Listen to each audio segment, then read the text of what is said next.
નમસ્કાર મિત્રો, સ્વાગત છે તમારું આપણી આ યુટ્યુબ ચેનલમાં જેનું નામ છે ગુજરાતી જીકેની જમાવટ. તો ગુજરાત સરકારમાં વર્ષ 1998થી શરૂ થયેલી ગુજરાત સરકારની ફિક્સ પે પ્રથા એટલે કે ફિક્સ પગારદારી જે પ્રથા છે તેને લઈ અને મિત્રો રાજ્યમાં ફરીથી પડઘા વાગ્યા છે. આપ સૌને જણાવી દઈએ કે છેલ્લા ઘણા લાંબા સમયથી ટ્વિટર એક્સ એકાઉન્ટ ઉપર જે છે તે મિત્રો રિમૂવ ફિક્સ પે ઇન ગુજરાતની જે છે તે મિત્રો ટ્વીટ જે છે તે ખૂબ જ વાયરલ થઈ રહી છે અને સરકારી કર્મચારીઓ જે છે તે હાલમાં આ ફિક્સ પગાર જે પ્રથા છે તેને મિત્રો ખોટી પ્રથા ગણી રહ્યા છે અને આ અંગ્રેજ અમલદારશાહી જે પ્રથા ગુજરાત સરકારમાં વ્યાપેલી છે, ભારતમાં બીજે ક્યાંય નથી. આથી આને તાત્કાલિક નાબૂદ કરવામાં આવે તેવી સરકારી કર્મચારીઓ અને વિવિધ યુનિયનો ઈચ્છી રહ્યા છે. ત્યારે ગઈકાલે 2 ઓગસ્ટના રોજ ગુજરાતમાં જૂની પેન્શન યોજના પુનઃસ્થાપિત કરવા, ફિક્સ પગારની ગેરબંધારણીય નીતિ નાબૂદ કરવા અને 8મા પગાર પંચની રચના વગેરેને મુદ્દાઓને લઈ અને મિત્રો રેલીનું આયોજન કરવામાં આવ્યું હતું. તો આજના વિડીયોમાં વિગતવાર જાણીએ કે અમદાવાદમાં એનપીએસ યુપીએસ વિરુદ્ધ રોષ રેલી સાથે મિત્રો જૂની પેન્શન યોજના અને ફિક્સ પગારને લઈ અને મિત્રો કર્મચારીઓની જે માંગ છે તેને લઈને કેવા પ્રકારનું વિરોધ પ્રદર્શન કરવામાં આવ્યું તેને લઈને વિડીયોમાં વિગતવાર ચર્ચા કરીએ. તો વિડીયોના અંત સુધી આપ બન્યા રહો અને જો ચેનલમાં પહેલીવાર વિડીયો જોતા હોય તો આવા વિડીયો મેળવવા માટે અમારી ચેનલને લાઇક, શેર અને સબસ્ક્રાઇબ કરી બાજુમાં રહેલું બેલ આઇકોન દબાવીને ઓલ નોટિફિકેશન ઓન કરી લો. તો અમદાવાદમાં એનપીએસ યુપીએસ વિરુદ્ધ રોષ રેલી, જૂની પેન્શન યોજના પુનઃસ્થાપિત કરવાની માંગ.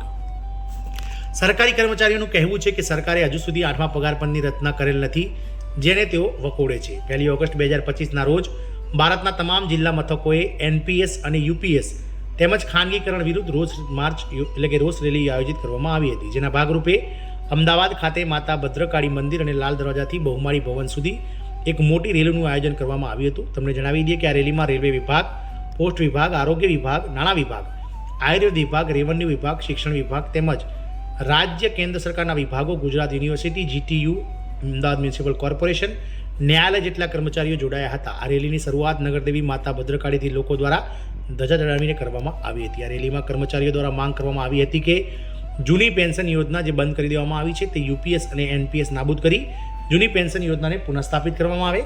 ફિક્સ પગારની જે ગુજરાતમાં અંગ્રેજ અમલદારશાહી નીતિ વર્ષ 1998થી પ્રવર્તમાન છે તેને બંધ કરી દેવામાં આવે અને ફિક્સ પગારની ગેરબંધારણીય નીતિ નાબૂદ કરવામાં આવે.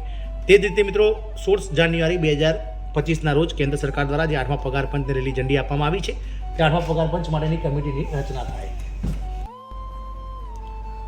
આ અંગે એલડી એન્જિનિયરિંગ કોલેજના પ્રોફેસર પંકજ પ્રજાપતિએ જણાવતા કહ્યું કે અમારી માંગણી છે કે જૂની પેન્શન યોજનાને ફરીથી પુનઃસ્થાપિત કરવામાં આવે.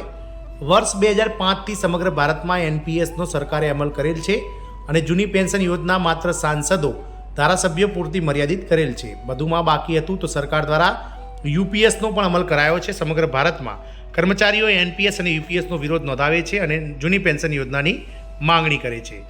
National Movement for Old Pension Scheme એટલે કે એનએમઓપીએસના સેક્રેટરી જીગર શાહે જણાવતા કહ્યું હતું કે 1 ઓગસ્ટના દિવસે સમગ્ર ભારતના કર્મચારીઓ રોષ માર્ચ તરીકે ઉજવી રહ્યા છે. ભારત સરકારે 2005થી જૂની પેન્શન યોજના બંધ કરી દીધી હતી અને નવી પેન્શન યોજનાનું અમલીકરણ કર્યું છે, જેના વિરોધમાં સમગ્ર ભારતના કર્મચારીઓ વિરોધ નોંધાવી રહ્યા છે. ફિક્સ પગાર પ્રથા નાબૂદ થાય તેવી ગુજરાતમાં કર્મચારીઓ માંગણી કરી રહ્યા છે. તેમણે જણાવ્યું હતું કે ગુજરાત હાઈકોર્ટ દ્વારા વર્ષ 2012માં આદેશ કરવામાં આવેલ છે કે ફિક્સ પગાર નીતિ ગેરબંધારણીય છે અને તેને ચુકાદાનું પાલન કરવાને બદલે ગુજરાત સરકારે આ કેસને સુપ્રીમમાં પડકાર્યો છે, જે ગુજરાત સરકારની સંવેદનશીલતાની હાસ્ય ઉડાડે છે.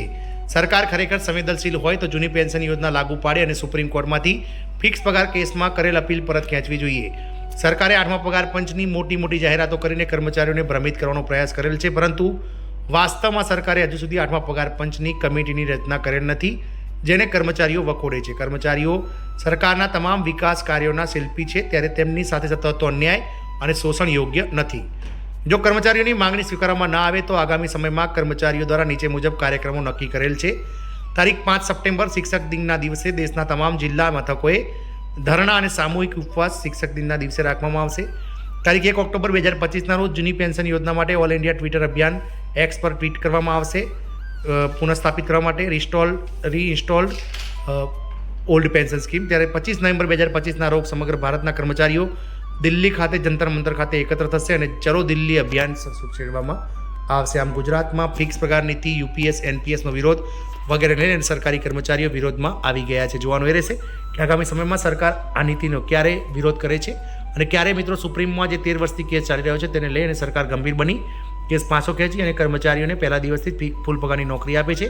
સમય જ બતાવશે. જય હિન્દ, અસ્તુ.